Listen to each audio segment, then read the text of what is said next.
एक सावली लड़की की कहानी। अंगूठी पहनाई जा चुकी थी। अब सभी लोग खाने की प्लेट लेकर अपना अपना कोना पकड़ चुके थे। नेहा अब अपनी सहेली और होने वाली जेठानी और ननद के साथ सिमटी सिकुड़ी बैठी हुई थी। इधर उधर की बातें चल रही थी। इतने में सासू माँ कमरे में आई और नेहा के पास बैठते हुए बोली, देखो नेहा, अब शादी में कुछ ही दिन बचे हैं, तो तुम धूप में कम निकलना।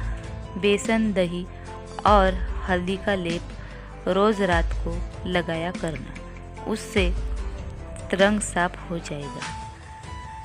नेहा ने हाँ में सिर हिला दिया। अब जेठानी चहकते हुए बताने लगी, हाँ, नींबू और टमाटर का रस लगाओ तो रंग साफ हो जाएगा।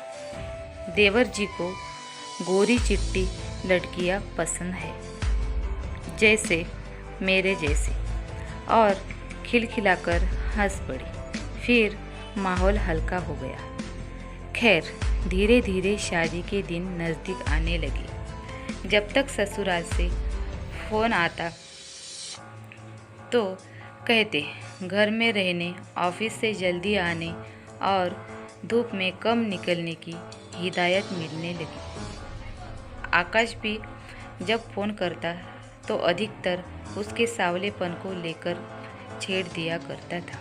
तो कभी सीरियस होकर कहता, नेहा, मुझे तुम्हारे सावलेपन से कोई शिकायत नहीं है, मगर मम्मी की अरमान है कि उनकी बहुएं मिल्की वाइट हो। अब भाभी तो है, तुम थोड़ी सावली हो तो वो जो टिप्स देती है मान लो ना, आखिर खूबसूरत तो तुम ही दिखोगी। नेहा जवाब देना चाहती थी, मगर मम्मी की हिदायत की वजह से चुप रह जाती थी। अपनी चिढ़ मम्मी पर निकलाती तो मम्मी कहती, अरे, इतने बड़े घर से रिश्ता हो रहा है सिर्फ इसलिए कि तू बैंक में नौकरी करने लगी है, वरना एक साधारण मास्टर की बेटी की शादी हो पाती क्या? वहाँ तू देख, वो रईस लोग हैं, बड़े लोगों के बीच उनका उठना बैठना है, सोसाइटी मेंटेन करते हैं वो। तू किस्मत वाली है कि तेरे ऐसे रंग रूप के बाद भी उन्होंने तुम्हें चुना है। फिर नेहा चुप हो जाती। उसे भी लगता कि मम्मी ठीक ही कह रही है। सोचती कि बदलते वक्त के साथ सब कुछ ठीक हो जाएगा। लेकिन जैसे जैसे दिन नज़दीक आने लगे, सासू माँ और आकाश का यह प्रेशर बढ़ने लगा।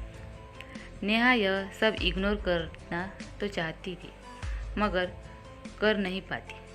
फिर खुद में अंदर ही अंदर वह चिढ़ने लगी। जो रंग खिलना चाहिए था लगाने के बाद वो और मुरझाने लगा। शादी के एक सप्ताह पहले आकाश का जन्मदिन था। आकाश ने पार्टी में नेहा को भी बुलाया था। सासू माँ ने पहले ही फ़ोन पर समझा दिया था कि पार्लर होते हुए पार्टी में आए। माँ ने भी भाई के साथ पार्लर भेज दिया। नेहा जब पार्टी में भाई के साथ पहुंची तो उसे देखते ही सासू माँ लाल पीली होने लगी। बड़ी बहू को बुलाकर कहा, ले जाओ इसे बाथरूम में और अपने मेकअप से तैयार कर दो। मगर नेहा नहीं गई, वहीं खड़ी रही। सासू माँ के तलवे का गुस्सा सिर पर चढ़ गया और लगभग धक्का देते हुए नेहा को बोली, ना रंग है ना रूप, फिर तुम्हें किस बात का घमंड है?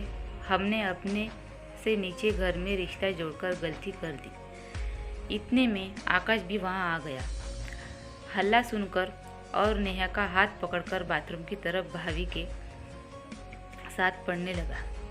नेहा ने धीरे से उसे हाथ से अपने हाथ को आज़ाद करवाते हुए वापस सासू माँ की तरफ बढ़ने लगी और उनके करीब जाकर बोली, हाँ, मैं साधारण घर से हूँ।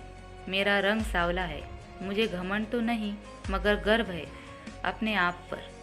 मैं अपनी कड़ी मेहनत से आज एक छोटे से मुकाम पर हूँ। और हाँ, मेरे घर वाले आपसे जैसे रईस तो नहीं हैं, मगर उनमें इतना संस्कार तो है कि इंसान को इंसान समझे, उन्हें रंग रूप के आधार पर तौलते नहीं। और आकाश, खैर तुमसे कोई शिकायत नहीं है, क्योंकि तुमने बचपन से ही यही देखा है कि औरतें सजावटी सामान है तो उनका वेल डेकोरेटेड होना लाजमी है। कहते हुए उसने अपनी अंगूठी निकालकर अपने वाले सास के हाथ थमा दी और भाई का हाथ पकड़कर हॉल बाहर निकल गई, एक आज़ाद हवा की झोंके की तरह। कहानी पसंद आ गई हो तो लाइक